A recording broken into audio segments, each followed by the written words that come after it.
Dengan penuh ucapan syukur kami datang menghampiri tahta-Mu yang kudus.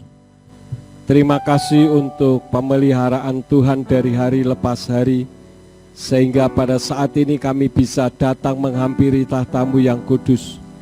Terima kasih untuk kebaikan Tuhan di dalam kehidupan kami.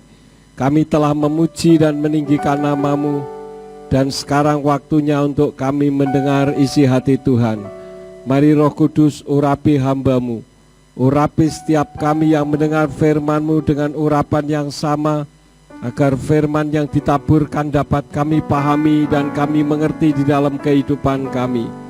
Dan jika ada kuasa penguasa roh jahat di udara yang berusaha untuk merebut kebenaran firman dari dasar hati dan pikiran kami tolak dan kami patahkan di dalam nama Yeshua HaMashiach. Pergi kau keluar, tinggalkan tempat ini dan tinggalkan setiap hati dan pikiran kami, karena hati dan pikiran kami hanya kami tujukan bagi kebenaran firman Tuhan saja. Berikan kemampuan kepada kami bukan hanya untuk mendengar firman-Mu saja, melainkan juga melakukan di dalam hidup kami. Demi nama Adonai Yeshua HaMashiach kami sudah berdoa dan mengucap syukur. Haleluya. Semua yang percaya katakan amin. Shalom Aleichem. Puji Bapak Yahweh, Bapak Ibu saudara sekalian, pada saat ini sesuai dengan flyer yang sudah saudara terima, saya beri judul miskin tetapi jujur. Kita membuka ayatnya terlebih dahulu sebagai dasar pemberitaan firman pada saat ini di dalam kitab Amsal pasal 19 ayat yang ke-1. Amsal 19 ayat yang ke-1 di sana berbunyi, lebih baik seorang miskin yang hidup dalam kejujurannya daripada seorang yang bengkok perkataannya lagi bebal. Di sini dikatakan lebih baik seorang miskin. Kalau kita melihat satu realitas, saya tanya kepada semua orang, siapa yang mau hidup miskin? Tidak ada satu orang pun yang mau, saudara-saudara. Ya, walaupun ada dulu pujian yang mengatakan biar saya miskin di sini, tetapi kaya di sorga. Itu lagu Pantekosta lama. Ya, artinya kalau di bumi ini miskin, semakin miskin, di sorga semakin kaya. Itu tidak firmaniah, saudara-saudara. Jadi realitas membuktikan tidak ada satu orang pun yang mau hidup miskin. Tetapi miskin itu bukan takdir, saudara-saudara, tetapi nasib yang bisa diubah dari gaya hidup yang akan kita pelajari bersama-sama. Jadi miskin itu takdir atau bukan? Bukan. Kalau takdir itu apa? Takdir itu tidak bisa diubah, ya. Misalkan seperti saudara ditakdirkan sebagai laki-laki, saudara tidak bisa berubah menjadi perempuan. Kalaupun terjadi operasi kelamin, tetap saja tidak bisa hamil. Demikian pun sebaliknya. Termasuk kalau saudara ditakdirkan menjadi anaknya si A, itu tidak bisa berubah. Tetapi kalau nasib itu bisa diubah. Nah, Bapak Ibu saudara sekalian, biasanya orang jujur itu hidupnya miskin. Ini kebiasaannya. Tapi bukan berarti orang yang kaya itu hidupnya tidak jujur. Bisa dipahami saudara-saudara, kebiasaan, ya. Jadi biasanya orang jujur itu hidupnya miskin. Karena ketika dalam kesempatan untuk mendapatkan harta yang melebihi dan berlimpah-limpah bisa dilakukan, tetapi tidak dilakukannya. Tapi bukan berarti orang yang kaya itu hidupnya tidak jujur. Karena orang kaya tetapi jujur juga banyak, orang miskin tetapi tidak jujur juga banyak. Tetapi ini bukan relatif, melainkan pilihan hidup, saudara-saudara. Maka dari itu ayatnya mengatakan lebih baik. Kenapa berkata lebih baik? Karena ini merupakan sebuah pilihan. Kalau disuruh memilih kaya tetapi tidak jujur, dengan miskin tetapi jujur, tentu kita akan memilih yang miskin tetapi jujur, karena ini benar di hadapan Tuhan. Tetapi bukan berarti miskin itu tidak bisa diubah. Jadi kalau disuruh memilih, karena itu ayatnya di dalam Amsal 19 ayat yang ke-1 tadi, saudara-saudara, di dalam kitab berbahasa Ibrani berbunyi tofras, atau lebih baik miskin. Holek berjalan betumo in his integrity, atau dalam integritasnya, atau sesuai dengan jabatannya. Artinya dalam situasi kehidupannya, ketika ada di atas muka bumi, ada banyak kesempatan untuk dia bisa melakukan ketidakjujuran, sehingga bisa menghasilkan pundi-pundi yang besar. Di dalam kehidupan di dunia ini, saudara-saudara, ada banyak sekali orang punya kesempatan untuk bisa menjadi orang kaya, tetapi dengan cara yang tidak jujur. Apalagi petugas ya, yang punya otoritas, kepolisian misalkan, walaupun tidak semua polisi itu tidak jujur, polisi yang jujur juga banyak. Saya akan memunculkan satu figur seorang polisi, jenderal polisi yang miskin tetapi hidup jujur karena memegang integritasnya. Siapakah dia? Tidak lain adalah Jenderal Polisi Dr. Andes Hugeng Iman Santoso. Orang ini dilahirkan di Pekalongan pada tanggal 14 Oktober tahun 1921 dan wafat di Jakarta pada tanggal 14 Juli tahun 2004.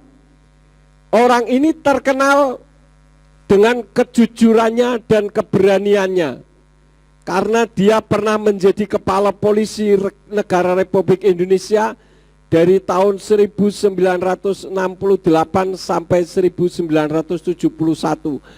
Ada banyak sekali kesempatan di dalam hidupnya untuk dia bisa melakukan ketidakjujuran. Namanya punya otoritas, punya kuasa. Tetapi saya mengenal ada seorang polisi, ya, kombes polisi. Saya sebut saja namanya dengan hormat, Pak Doni Damanik. Beliau ini kombes polisi yang sudah mengenal Bapak Yahweh Besem Yesua Hamasya Waruah Kodes. Dia pernah datang beribadah di tempat ini. Beliau termasuk satu di antara sekian orang yang saya nilai jujur. Ya, beliau banyak cerita tentang kehidupannya. Ada banyak sekali kesempatan-kesempatan untuk dia bisa melakukan ketidakjujuran, sehingga bisa menghasilkan pundi-pundi yang besar. Tetapi akibat kejujurannya, teman-teman seangkatannya sudah memiliki jabatan yang moncer istilahnya. Tetapi beliau hanya masih di kombes saja, tidak naik-naik. Kenapa? Karena dinilai oleh orang pada umumnya tidak sama, saudara-saudara. Ya, artinya di dalam kehidupannya sebetulnya ada banyak kesempatan untuk bisa dia lakukan. Karena beliau suka curhat dengan saya tentang bagaimana dia selalu banyak diuji tentang kejujurannya, suka difitnah, dan adanya usaha orang-orang yang berusaha untuk menjatuhkannya. Saya bilang itu biasa, Pak. Orang jujur di bumi ini memang sudah jarang, dan itu menjadi buruan.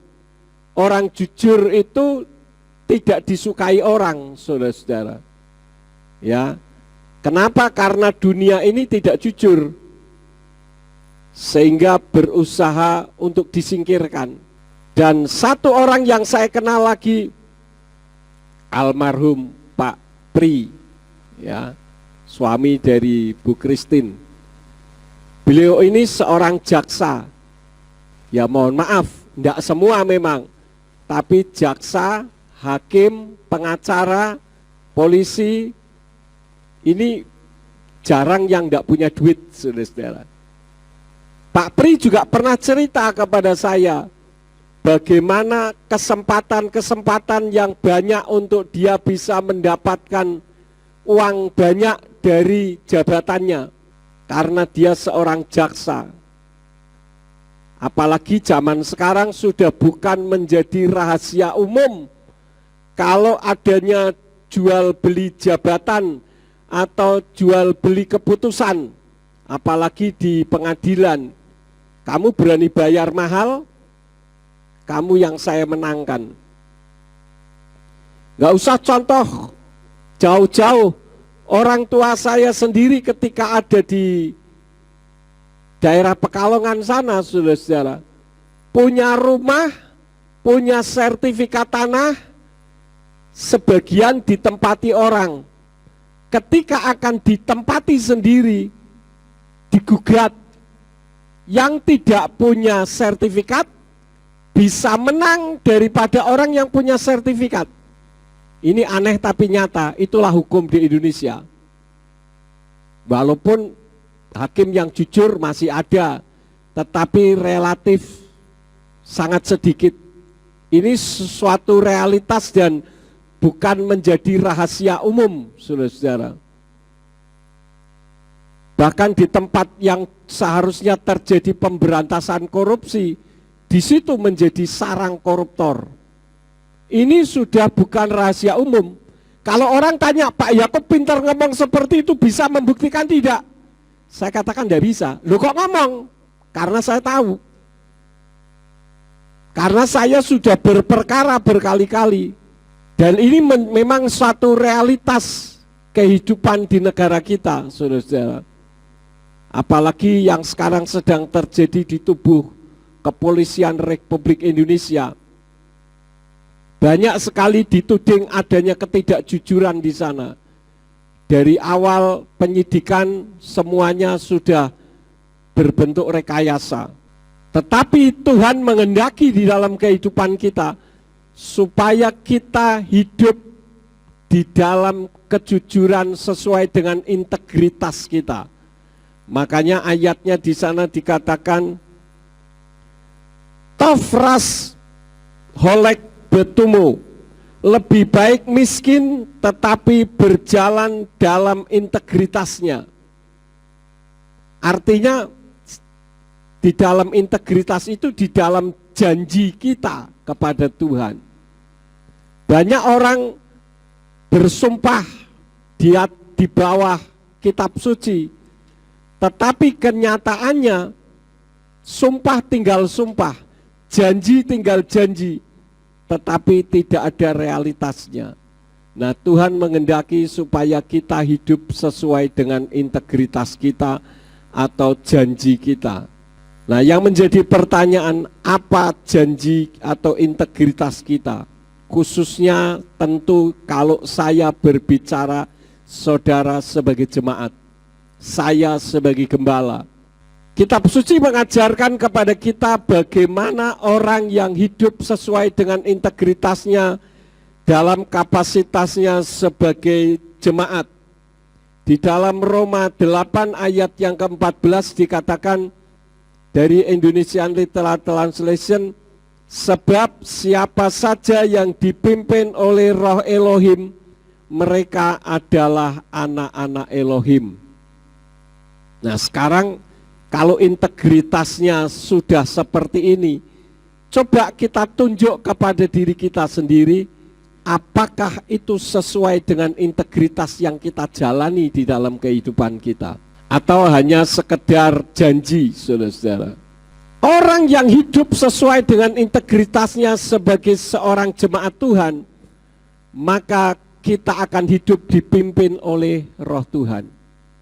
Saya seringkali katakan, bahkan baru-baru ini saya sampaikan, orang yang hidup dipimpin Roh Kudus, Roh Tuhan, ketika waktunya dia bekerja, dia akan bekerja dengan sungguh-sungguh. Bukan bekerja dengan sungguh-sungguh ketika ada bosnya. Seperti dulu ketika masih di gereja lama, ketika saya mau ditaruh di satu tempat di perumahan Serasi, waktu itu rumahnya direnovasi. Saya sebagai pendeta baru, kadang saya tengok hasil daripada renovasi rumah. Masa merenovasi rumah bisa tahunan, saudara-saudara? Kenapa? Karena ketika saya tidak ada, mereka tidak bekerja dengan sungguh-sungguh, bekerjanya asal-asalan, pekerjaannya ngerokok, ya. Nanti begitu saya datang, orang tahu mobil saya, langsung bekerja apa saja yang dikerja. Artinya tidak sesuai dengan integritasnya. Tapi banyak orang yang memiliki integritas, memiliki satu komitmen. Karena saya sebagai seorang pekerja, maka saya akan bekerja dengan sungguh-sungguh. Tadi barusan saya cerita dengan Alex. Dulu pekerjaan saya itu ngepel gereja, membersihkan kursi gereja, kemudian nimba air untuk persiapan ibadah hari Minggu, tanpa ada orang tahu. Karena ketika saya mengerjakan ketika tidak ada jemaat. Begitu besok mau ibadah, hari ini saya ke gereja, urusan toko, urusan Bu Yakub, saya tinggal, saya melakukan pekerjaan itu. Karena saya punya integritas bahwa saya melayani Tuhan, saya tidak ingin menerima pujian dari manusia. Jadi Bapak Ibu Saudara sekalian, bagaimana di dalam kehidupan kita ketika saudara bekerja? Apakah saudara bekerja dengan sungguh-sungguh walaupun tidak ada majikan saudara, walaupun tidak ada bos saudara? Apakah saudara dengan sungguh-sungguh bekerja? Tetapi ketika waktunya ibadah, saudara tinggalkan, saudara ibadah dengan sungguh-sungguh pula. Maka orang yang seperti ini hidupnya dipelihara oleh Tuhan. Kemudian integritas yang kedua apa? Tidak mengeluh. Kenapa? Karena tahu bahwa Tuhan peduli. Jadi penekanannya ada, Tuhan peduli dengan kehidupannya. Baru minggu kemarin saya sampaikan bagaimana Rabi Saul, dulu orang yang suka menganiaya jemaat, memiliki kuasa, dihormati, disegani. Tetapi ketika dia mengenal Yeshua HaMashiach, dijumpai secara pribadi dalam dunia supranatural, terjadi perubahan di dalam hidupnya. Dulunya dia mengejar-ngejar orang, sekarang dikejar-kejar untuk dibunuh. Tetapi ketika menghadapi kesulitan demi kesulitan, apakah dia meninggalkan Yeshua HaMashiach? Apakah berarti Yeshua HaMashiach meninggalkan dia? Tidak, saudara-saudara. Karena ini sudah menjadi integritasnya dia, yaitu keselamatan jiwa. Tadi pagi saya nonton YouTube dari Om Pen yang mengisahkan ada seorang perempuan yang taat beragama. Ketika dia membaca kitabnya, kemudian dia tinggalkan agamanya. Kenapa? Karena ternyata agamanya, ayat-ayatnya mengacu kepada Torah, Zabur, dan Injil. Jadi yang diutamakan adalah keselamatannya. Kalau saudara beribadah, saudara percaya, beriman kepada Bapa Yahweh di dalam nama Yeshua HaMashiach dan Ruach HaKodes, karena mengutamakan keselamatan jiwa, buktikan firman pada saat ini, kehidupan saudara pasti dipelihara oleh Tuhan. Karena Tuhan kita itu bukan Tuhan yang merusak, tetapi Tuhan yang peduli dengan kita. Kemarin juga saya sampaikan kepada Alex, ada orang-orang yang minta-minta kepada saya ceritakan juga kepada Simeon. Selalu ganti-ganti nomor, saudara-saudara. Ganti-ganti nomor, ganti-ganti pakai KTP orang, mengaku dari agama lain, perempuan, cantik, membutuhkan dana. Saya ketika Shalom, saya sudah tahu, wah ini pasti arahnya ke sana. Benar, saudara-saudara. Arahnya duit. Terus saja minta, saya jengkel, saya video call, saudara-saudara. Ketika saya video call, tidak berani ngangkat. Karena ngakunya perempuan, tapi sebetulnya yang WA saya laki-laki. Jadi tidak berani mengangkat. Kalau memang dia perempuan sesuai dengan apa yang ada di KTP, tentu di video call diangkat dong. Dan kalau diangkat saya akan kasih. Tapi karena tidak diangkat, ini orangnya beda, langsung saya blokir. Simeon kemarin bilang udah blokir aja, Dad. Ini kehidupan orang yang tidak jujur, saudara-saudara. Mencari uang dengan cara yang haram, membohongi orang, pakai nama Yeshua Hamasya Mesias lagi. Bahasanya orang penyembah Bapa Yahweh. Tidak tahu dia belajar dari siapa dan untuk tujuan yang tidak baik. Ini yang disebut dengan menggunakan nama Tuhan dengan seenaknya sendiri, dipakai untuk mencari uang. Dan ini bahaya sekali di hadapan Tuhan, saudara-saudara. Kemudian hal yang ketiga, apa integritas yang seharusnya ada di dalam kehidupan kita? Setia pada kebenaran, karena Yahweh itu setia dan benar. Yahweh yang setia dan benar itu apa namanya, saudara-saudara? Amin, betul ya. Amin itu artinya Yahweh Elohim yang setia, Raja kesetiaan. Berapa banyak kali kita menghina Tuhan, berapa banyak kali kita meninggalkan Tuhan, tetapi Tuhan tetap setia menantikan pertobatan kita di dalam kehidupan setiap saat. Kenapa? Karena cinta kasihnya yang luar biasa. Alex sempat cerita kepada saya, mengatakan kenapa ya kok Yahweh itu identik dengan kemarahan, identik dengan suka mengutuk. Saya bilang ini kesalahan pemikiran tentang firman. Kitab suci katakan Yahweh itu besar kasih setianya dan panjang sabar. Dulu kita mengenal hanya nama sesembahan lain pun dia tidak membunuh kita. Dia tunggu sampai akhirnya kita mengenal kebenaran yang sesungguhnya. Tetapi yang aneh, penyembah Bapa Yahweh sekarang banyak yang menjadi hakim. Tadi malam saya ditunjukkan sama Alex pengajaran baru lagi, kalau menurut saya baru tahu orangnya. Perempuan, pakai pakaiannya model seperti model mau jadi nganten, saudara-saudara. Dia katakan kalau dia sedang hamil Mesias. Hamil Mesias berarti dia siapa? Miriam. Saya pikir kok penyembah Bapa Yahweh makin lama makin goblok, bikin malu saja. Saya bilang sama Alex, coba ditunggu sampai berapa lama dia hamil, kapan lahirnya. Dia ngomong, judulnya apa ya semalam, apa Alex judulnya Alex? Bincang-bincang. Saya dengerin, saya skip. Itu bincang-bincangnya 2 jam lebih, nggak ada isinya, saudara-saudara. Ngomong ngalor ngidul, nggak karu-karuan. Tujuannya hanya untuk mendapatkan materi, mengaku diri sebagai mempelai, menyebut hamba saja tentu dianggap salah. Berarti Rabi Saul mengatakan hamba Yeshua Hamasya juga salah. Ya enggak salah juga menyebut diri sebagai mempelai, tapi jangan menyalahkan yang menyebut lain. Jadi saya melihat sekarang ini, makanya saya katakan jangan belajar firman Tuhan dari internet, dari Google. Jangan, saudara-saudara.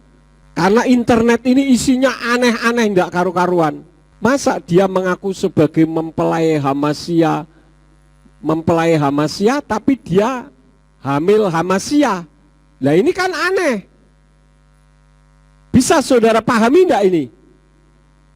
Hamil Yeshua Hamasia, Sang Mesias, tapi dia mempelai Hamasia, kan lucu. Bincang-bincangnya juga enggak ada isinya. Saya pikir ini ngomong apa ini orang? Omongannya kasar, ngutui orang, saudara-saudara. Ini yang bikin malu penyembah Bapa Yahweh. Pantas orang-orang enggak mau menyembah Bapa Yahweh karena dulu ada orang yang mengatakan penyembah Bapa Yahweh itu kaum kurang cerdas. Jadi saudara dan saya dianggap kaum kurang cerdas. Ya yang model-model seperti itu, saudara-saudara, ya.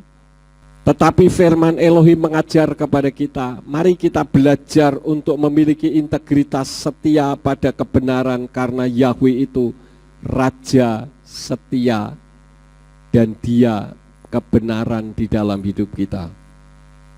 Itu yang pertama, saudara-saudara. Tadi ya, biasanya orang jujur itu hidupnya miskin. Tetapi bukan berarti orang kaya itu hidupnya tidak jujur. Orang kaya tapi jujur dan orang miskin tapi tidak jujur juga banyak. Karena ini berbicara tentang pilihan. Yang kedua, kita miskin bukan karena malas. Ya, di dalam Amsal 10 ayat yang keempat dari Indonesian Literal Translation dikatakan, orang yang bekerja dengan telapak tangan yang malas akan menjadi miskin, tetapi tangan pekerja keras akan membuatnya kaya.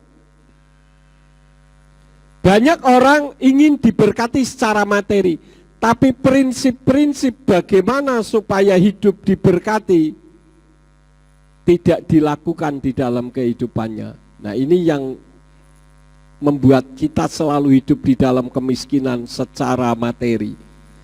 Tetapi hidup miskin secara materi itu bukan takdir, tetapi nasib yang bisa diubah. Siapa yang mengubah nasib kita, saudara-saudara? Kita sendiri, ya.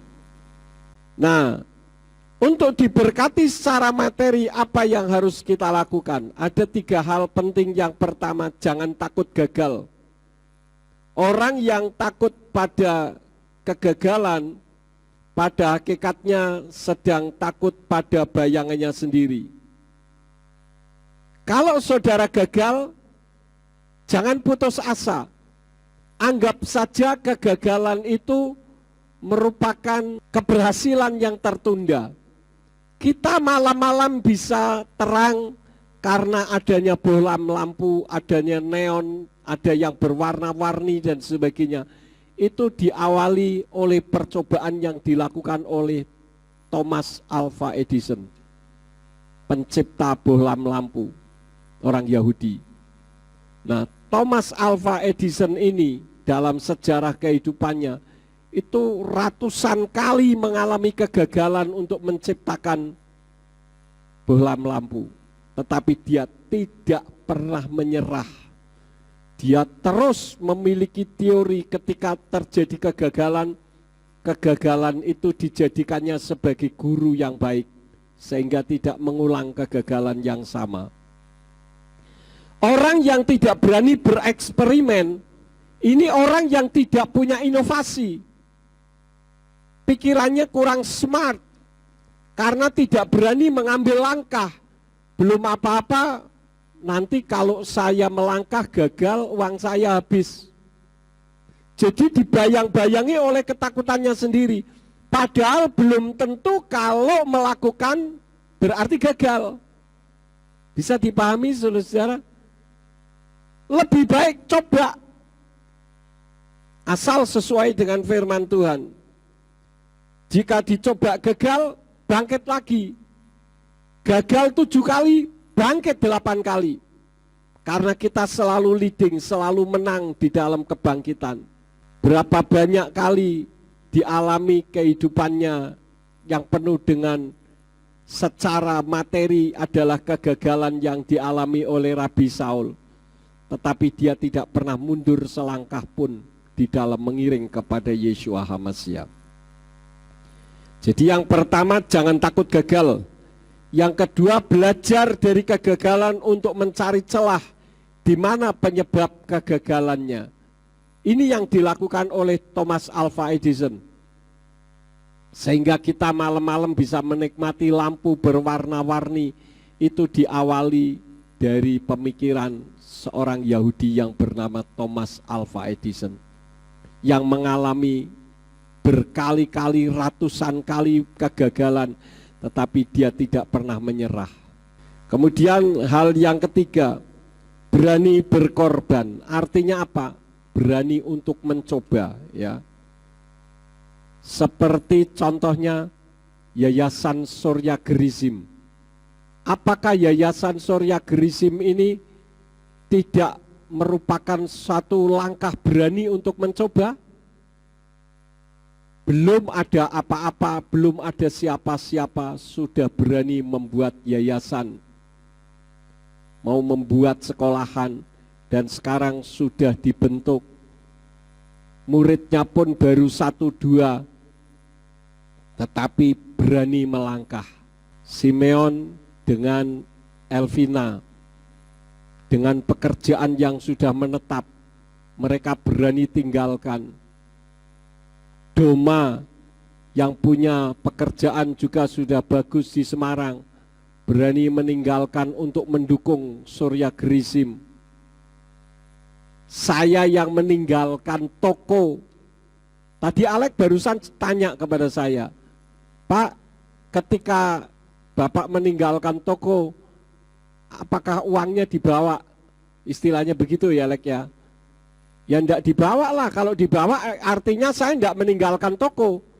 Sekarang kan banyak orang meninggalkan dunia usaha untuk melayani Tuhan karena merasa dunia usahanya sudah tidak menguntungkan. Banyak orang seperti itu, saudara-saudara. Ketika kaya raya dia ndegek, ya, ndegek itu apa sih?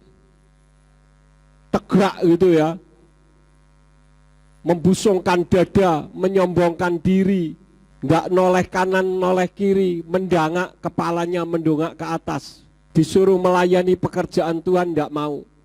Giliran sudah bangkrut, baru mau melayani pekerjaan Tuhan.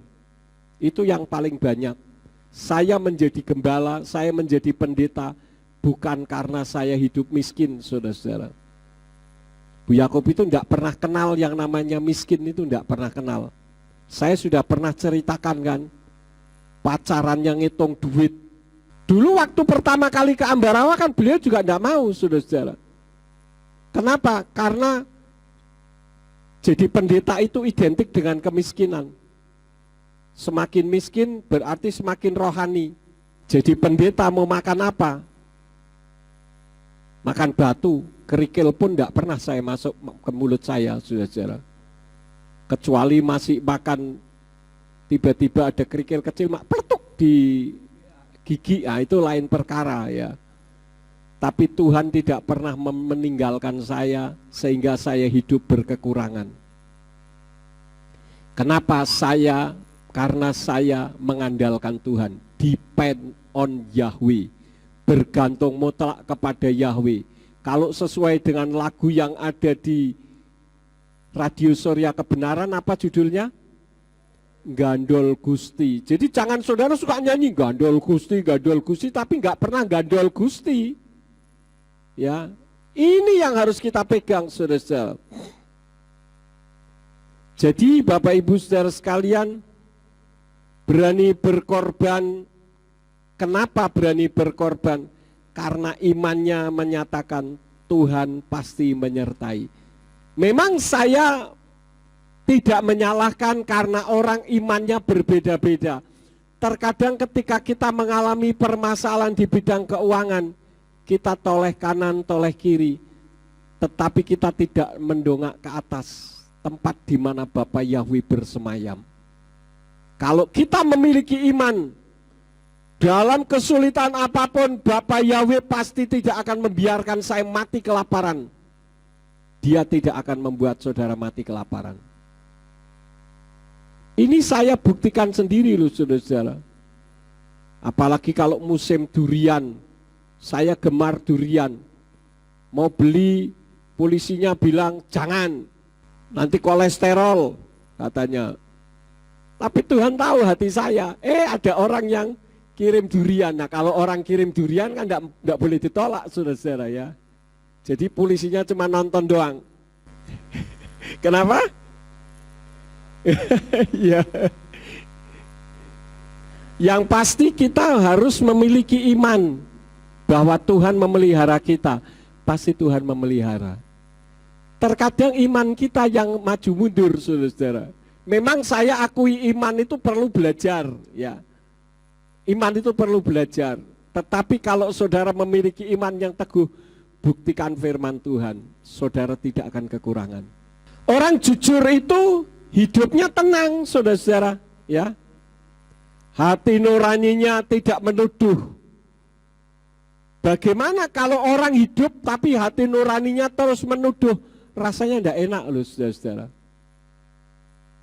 Saya heran dengan pendeta-pendeta yang sudah mengerti kebenaran. Yang kalau saya tanya, kamu tahu tidak siapa Yahweh? Tahu Pak. Yahweh itu memang Tuhan yang disembah oleh Bapak Abraham, Ishak dan Yakub serta para nabi. Nah kenapa tidak disebut? Ya habis bagaimana? Sinode kami kan melarang. Nah orang yang seperti ini hidup di bawah tuduhan hati nurani. Ya, artinya apa? Tidak jujur. Jadi pendeta-pendeta yang tahu nama Tuhan tetapi tidak mensosialisasi dengan benar, ini hidup di bawah tuduhan hati nurani. Karena ada orang yang mengerti kebenaran tetapi dia mensosialisasikan dengan tidak benar, ada. Dan itu salah satu contoh seorang teolog, beberapa teolog yang handal adalah sahabat-sahabatnya Iyyub. Bukankah dia memberi nasihat luar biasa kepada Iyyub? Tetapi coba saudara baca di dalam kitab Iyyub, tidak pernah ada satupun sahabatnya Iyyub yang menyebut nama Yahweh. Tidak ada. Makanya pada saat Iyyub dipulihkan, Yahweh marah kepada sahabat-sahabatnya Iyyub dengan mengatakan apa? Kamu tidak berkata benar tentang aku. Teolognya pinter, bisa memberi nasihat.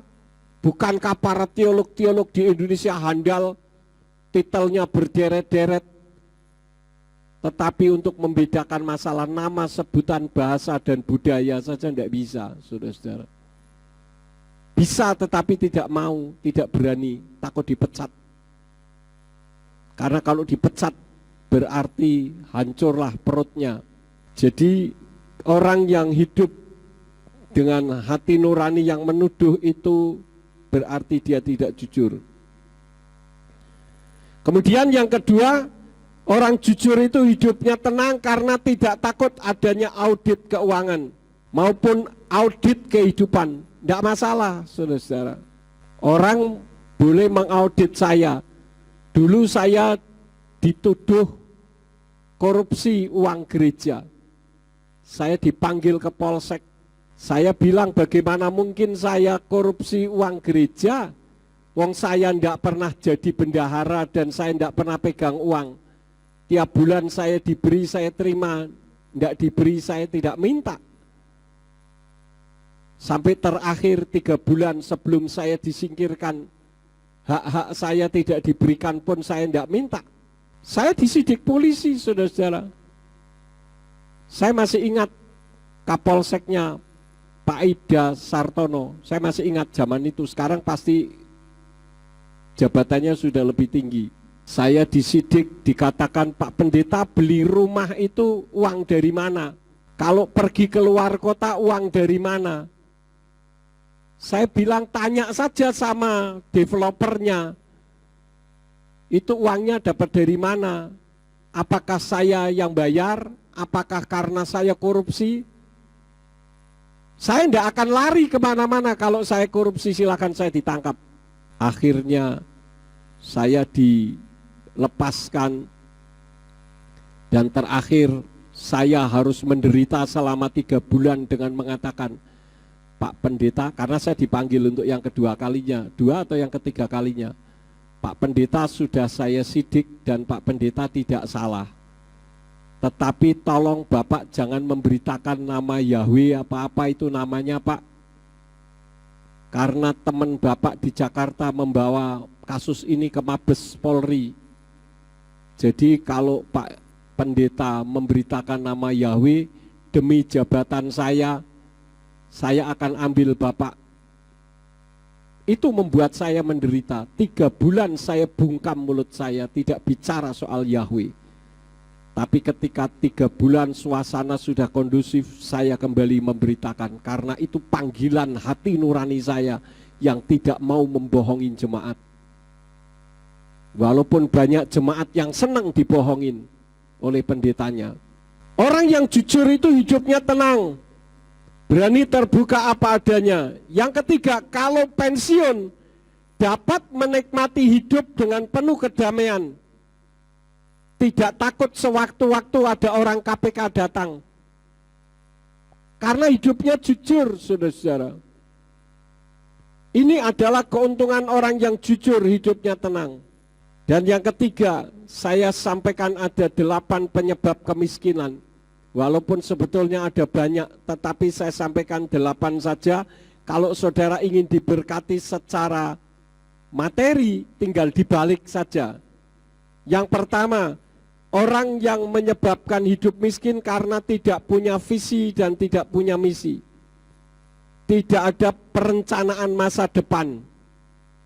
Karena itu kalau saudara ingin diberkati secara materi, sebetulnya berkat itu, berkat Tuhan itu tidak semata-mata bicara soal apa?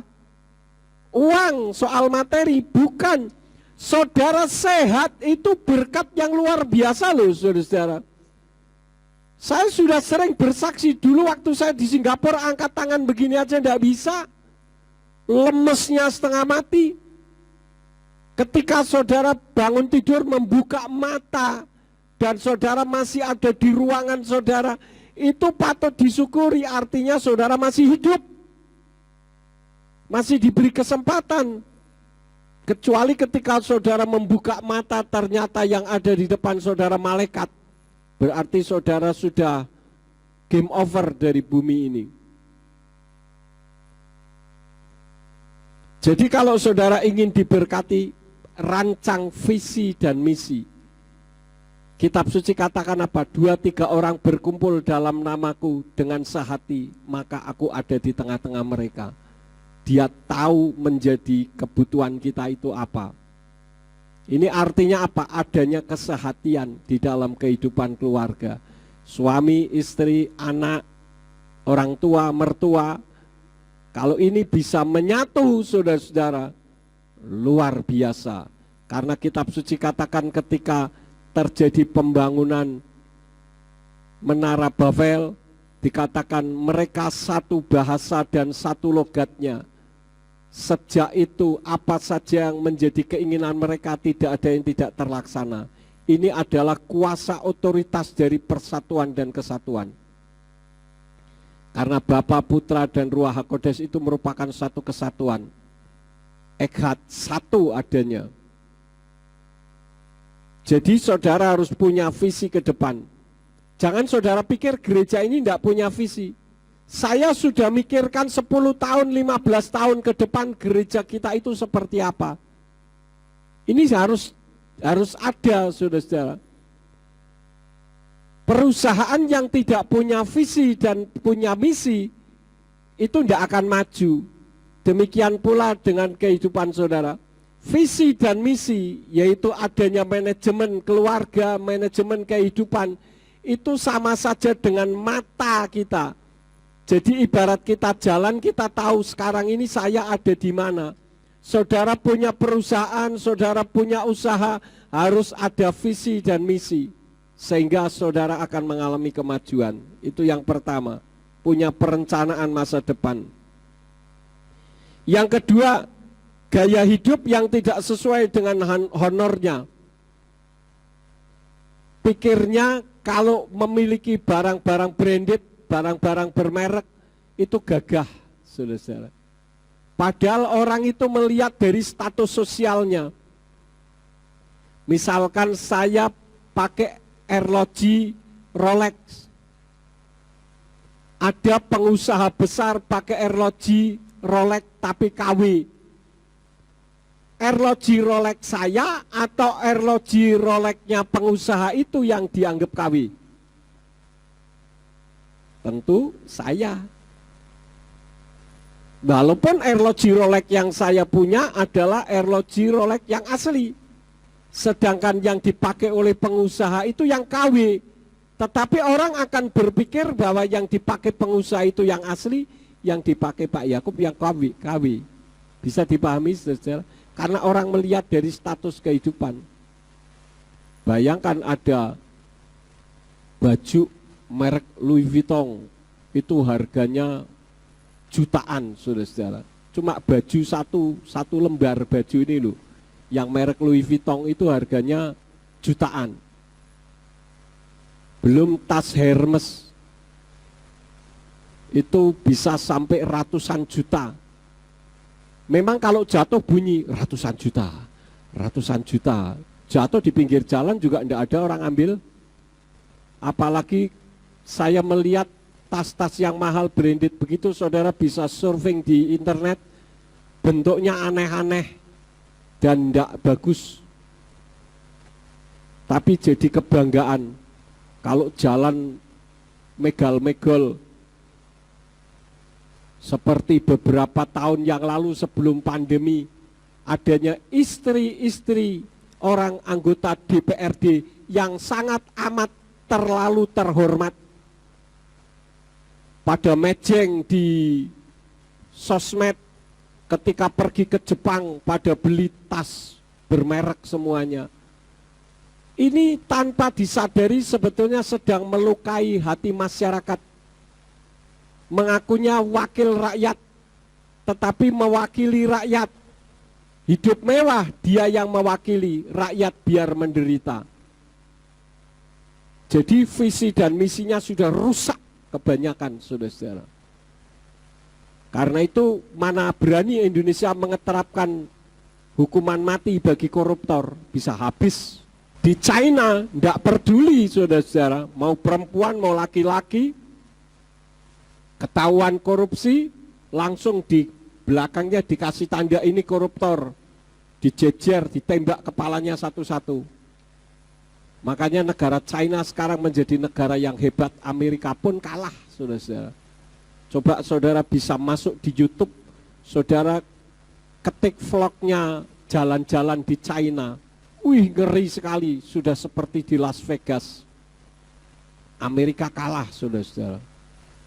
Dan Amerika sekarang banyak homeless, orang-orang yang tidak punya rumah.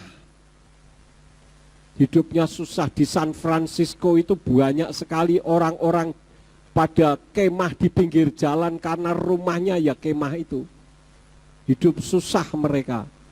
Dulu negara kaya, sekarang banyak bule keleleran di pinggir jalan. Jadi yang kedua, gaya hidupnya tidak perlu untuk kesombongan. Biasanya ini di perumahan. Ya, saya tidak tahu di perumahan saudara. Kalau yang satu di sana beli mobil, wah, tidak mau kalah. Sini beli mobil, sana beli sepeda motor baru, ikut beli sepeda motor baru. Berlomba-lomba pamer, saudara-saudara. Dulu kan saya punya toko. Itu kalau mau lebaran, saudara-saudara, wah, orang pada beli macam-macam, ingin menunjukkan kalau dirinya hebat. Apalagi yang toko emas.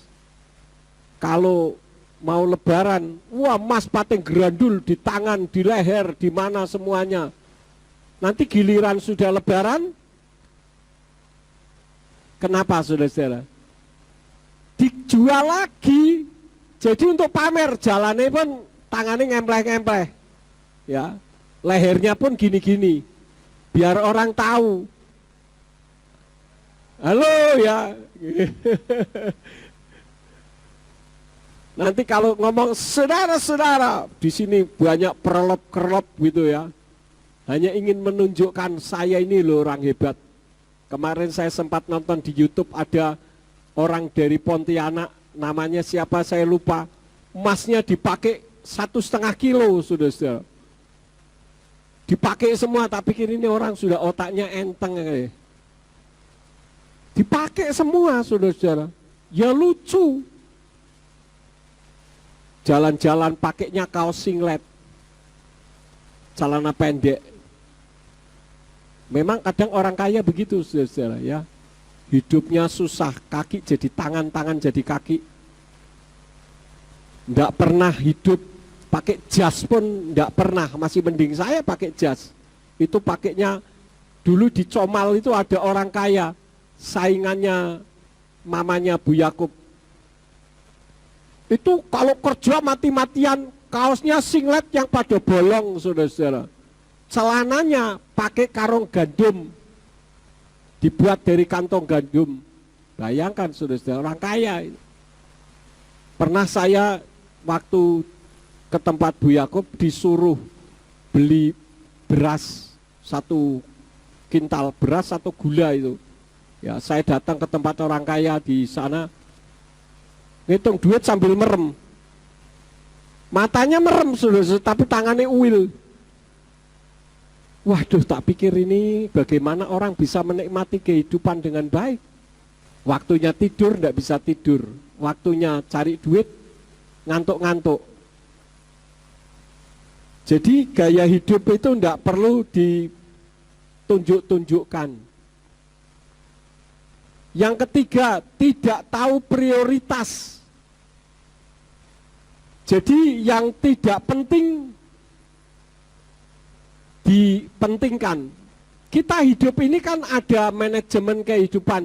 Mana yang perlu, yang menjadi paling penting, dan mana yang kurang penting. Gitu kan. Apalagi ibu-ibu kalau sudah pergi ke mall, sudah matanya jelalatan. Betul enggak sih? Wah, betul. Saya cuma mau jalan-jalan kok, Pak, di mall, pulang-pulang bawa tas pating geradul, saudara-saudara. Kenapa? Karena matanya tidak bisa ngerem. Dulu mata saya juga begitu. Apalagi kalau pergi ke Singapura, waduh, barang-barang elektronik, saudara-saudara, murah-murah. Dan saya ini penggemar elektronik. Makanya dulu kalau saya pulang dari Amerika, pulang dari luar negeri kan saya mesti beli barang-barang elektronik. Di Indonesia belum ada, saya ada dulu. Dulu di gereja lama ketika overhead pakai yang pertama slide itu, belum ada yang punya. Gereja lama sudah punya dulu. Walaupun harganya mahal waktu itu. Karena saya hobi elektronik. Tetapi itu kan bukan prioritas, ya. Nah, sekarang kita harus belajar untuk hidup yang mana yang perlu, yang mana yang tidak perlu. Yang keempat, sering beli-beli tapi cuma untuk koleksi. Padahal barang yang dibeli itu barang yang tidak diperlukan, hanya untuk dipajang. Kayak istrinya Presiden Ferdinand Marcos, punya koleksi sepatu, toko sepatu kalah banyak, saudara-saudara. Nah, memangnya tiap hari ganti-ganti sepatu, padahal kan enggak, hanya untuk kepuasan batin. Nih loh, saya beli, saya punya, sampai dibuat rak-rakan banyak sekali, padahal enggak dipakai, hanya untuk pamer saja. Ini gaya hidup yang membuat orang miskin, kecuali kalau memang duitnya banyak, itu enggak masalah. Yang kelima, tidak membiasakan menabung. Pak, lah bagaimana untuk menabung? Untuk makan setiap hari saja susah. Ya jangan selalu berpikir seperti itu. Cobalah beli celengan semar kayak, atau celengan babi kayak. Masa saudara ndak ada uang recehan 100 rupiah ataupun 500 rupiah, masukkan di situ walaupun bunyinya kelontang, biarin aja. Nanti lama-lama kan prek begitu. Segala sesuatu kalau ditimbun sedikit demi sedikit, lama-lama menjadi bukit. Tapi jangan kemudian dicuti lagi. Punya komitmen, ini celengan saya beli 3 tahun baru saya buka. Jadi ketika mengalami kesulitan, jangan kelirik-kelirik celengan, saudara. Anggap saja itu duit hilang. Ya, jangan ketika mengalami kesulitan celengannya diinceng, dikeluarin, ya enggak pernah bisa maju. Apalagi kalau orang pulang dari Jakarta dulu ya, waktu saya punya toko, orang pulang dari Jakarta, ngomongnya sudah lu gue, sudah lupa ngomong Jawa, saudara-saudara. Terus nanti di jalan beli uang, beli apa saudara? Beli uang ribuan. Nanti sampai rumah, bocah-bocah kene, bagi, wah orang lihat, wih duitnya banyak. Nanti giliran sudah duitnya habis, baru kebingungan. Ya. Beda dengan orang Chinese. Kalau orang Chinese punya duit, diputer untuk supaya memperbesar usaha. Ini teknik untuk memperbesar usaha, saudara-saudara. Dan harus tekun. Dulu saya sama Bu Yakob pertama kali buka toko, seminggu pertama itu tidak ada yang beli, hanya 1 orang. Belinya isolasi, harganya Rp75. Zaman itu. Saya jual Rp75. Tiap hari kerjaannya apa? Ngajari Bu Yakob main catur. Pagi toko dibuka, grek. Main catur. Sampai waktu itu ada disatronin orang dari pajak. Baru toko buka sudah disatronin. Ya saya ajak ngobrol saja, tidak ada orang beli. Sampai dia pikir kok enggak disangon-sangoni, sampai agak siang. Saya diemin aja. Nah untuk nyangoni apa? Ya, akhirnya dia pulang sendiri. 3 hari berikutnya datang lagi. Ya saya ajak ngobrol lagi. Seminggu saya hanya dapat uang Rp75. Makanya diantar dari mertua bakso yang kuahnya pedes, supaya makan sedikit perut kenyang. Loh ini kenyataan, saudara-saudara. Sampai toko saya menjadi toko yang paling laris di Kota Comal. Makanya Bu Yakob tidak mau meninggalkan Kota Comal. Kalau pergi aja, langko toko sebelah payu laris. Ya. Itu biasa orang kalau punya toko itu terikat, dan ikatannya itu luar biasa, saudara-saudara. Ya. Tapi kalau orang yang sudah mengasihi Bapak Yahweh tidak terikat dengan toko. Adik saya yang di Seragi itu lebih banyak tutupnya daripada bukanya, tapi tetap diberkati, saudara-saudara. Kalau sekarang sudah tutup total karena sudah menikah lagi dan sekarang sudah tinggal di Magelang. Jadi Seragi sudah kosong, tidak ada siapa-siapa. Tinggal tunggu lakunya saja. Kemudian hal yang kelima, yang keenam, tidak punya catatan pengeluaran. Saudara kalau keluar uang itu dicatat gitu loh. Nanti didata. Mana yang nggak perlu pangkas. Itu cara supaya saudara bisa diberkati secara materi. Jangan mata yuyu, pengen ini beli, pengen ini beli, pengen ini beli. Jadi yang nggak perlu jangan. Ya. Kemudian yang keberapa? Ketujuh, punya penyakit gampang utang. Apalagi sekarang online. Ada sekarang ini ya, apa namanya, pinjol, pinjaman online. Jangan saudara anggap itu bukan rentenir, itu rentenir dan bunganya tinggi loh saudara. Dan kalau sudah waktunya saudara membayar, saudara belum bayar, orang lain pun dikejar-kejar. Karena orang itu punya program yang bisa melihat semua kontak nomor HP saudara. Nanti giliran waktunya nagih, enggak dibayar, itu semua kontak saudara itu dikasih WA, diteleponi, suruh bantu untuk nagihkan. Akhirnya orang yang tidak tahu jadi tahu. Oh ternyata si A tukang utang. Saya ini berkali-kali diintimidasi saudara. Sampai dia bilang, sama saja 10-12 katanya, apa 11-12, artinya podo wae. Saya bilang, saya enggak pernah utang loh ya sama kamu, kok saya disuruh alih profesi jadi tukang tagih. Mengerikan sekali loh saudara-saudara. Hati-hati dengan pinjol. Namanya apa sih pinjol? Pinjaman online ya. Ini mengerikan sekali loh saudara-saudara. Ada orang tanya kepada saya, Pak, kalau saya membungakan uang boleh enggak? Boleh, asal bunganya di bawah bunga bank. Kalau di atas bunga bank, itu namanya rentenir, karena tidak disetujui oleh peraturan pemerintah. Dan kalau dipinjamkan harus siap untuk tidak dibayar. Jadi kalau nagih jangan gebrak-gebrak kemudian misuh-misui. Ini kurang bagus, karena itu usaha yang lain itu lebih baik. Kemudian yang terakhir, yang ke-8, kena kutuk. Jadi ada orang yang miskin karena kena kutuk. Mungkin dulu pernah dikutuki ayahnya, dikutuki ibunya, dikutuki mertuanya. Ini adalah ucapan yang sangat berotoritas. Hati-hati saudara. Saudara sebagai seorang ibu, jangan sekali-kali melontarkan kata-kata yang jelek kepada anak saudara. Mandi orang Jawa bilang. Manjur ucapan saudara.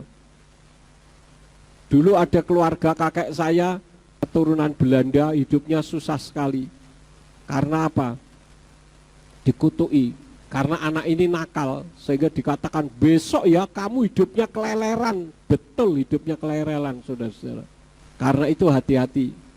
Ya, saudara harus ingat ucapan mulut saudara punya kuasa. Lah kalau saudara tahu mulut saudara punya kuasa, harusnya diucapkan untuk hal-hal yang apa? Yang positif, yang berhasil, yang sukses, yang sehat. Keluarkan itu dari mulut saudara. Maka apa yang saudara ucapkan itu akan menjadi nyata. Saya akan mengakhiri firman ini dengan satu kalimat. Tuhan tahu setiap kebutuhan umat-umatnya. Apalagi sekarang bensin naik ya. Orang mau demo itu menunjukkan orang tolol. Indonesia dengan bensin Pertalite 10.000 itu sudah sangat murah. Di negara lain itu minimal 23.000 saudara, per liter. Di Amerika lebih gila lagi. Itu apa yang dilakukan pemerintah itu terpaksa, kalau enggak bangkrut negara ini saudara. Karena koruptor masih banyak. Jadi ingat kalimat terakhir, Tuhan memelihara hidupmu. Tuhan tahu kebutuhan hidupmu. Amin. Dia Raja yang setia. Mari kita bangkit berdiri bersama-sama. Bapa Surgawi, kami mengucap syukur dan terima kasih untuk ibadah hari ini. Engkau sudah berfirman kepada kami, yang kami imani bahwa walaupun secara materi kami berkekurangan, tetapi kami tahu bahwa Engkau adalah Raja yang setia, yang mengetahui kebutuhan dan penderitaan kami. Tuhan, secara khusus kami berdoa untuk seluruh jemaat-Mu yang saat ini mengalami pergumulan secara ekonomi. Tuhan, berkati mereka semuanya dengan berkat secara materi, supaya mereka bisa mengucap syukur kepada Tuhan. Karena itu kami menyerahkan ke dalam tangan Tuhan. Kalau sebentar kami akan meninggalkan tempat ini, kirim malaikat Tuhan untuk menjaga melindungi kami, tibakan di rumah dengan selamat, dan apa yang akan kami kerjakan hari-hari ini dibuat nyala oleh Tuhan berhasil, karena apa yang kami lakukan tidak bertentangan dengan kebenaran firman-Mu. Berkati yang sudah ambil bagian di dalam pelayanan hari ini, semua tangan-tangan yang sudah berkorban juga Engkau memberkati. Terima kasih Bapa. Beri kemampuan kepada kami untuk tidak takut menghadapi kehidupan yang akan datang, demi kemuliaan bagi nama-Mu. Sekarang berkatilah kami, karena kami siap menerima berkat daripada-Mu. Mari kita angkat kedua belah tangan kita untuk menerima berkat Yahweh. Yefarka Yahweh wis mereka. Yahweh memberkati engkau dan memelihara engkau. Yaer Yahweh pano oleh kawikoneka. Yahweh menyinari engkau dengan wajahnya dan memberi engkau anugerah. Yisa Yahweh pana oleh kawya Shemleka Shalom. Yahweh menghadapkan wajahnya kepadamu dan memberi engkau damai sejahtera. Diberkatilah engkau di kota dan diberkatilah engkau di ladang. Diberkatilah buah kandunganmu, hasil bumimu dan hasil ternakmu, yakni anak lembu sapimu dan kandungan kambing dombamu. Diberkatilah bakulmu dan tempat adonanmu. Diberkatilah engkau pada waktu masuk dan diberkatilah engkau pada waktu keluar. Sekarang pulanglah dan terimalah berkat kasih Bapa Yahweh Sang Pencipta, kasih karunia dari Adonai Yeshua HaMashiach Sang Pembeli Jiwa, dan Ruach HaKodes menyertai saudara sekalian sampai Maranatha. Adonai Yeshua HaMashiach datang kembali untuk yang kedua kali dan mengangkat kita semua. Haleluya.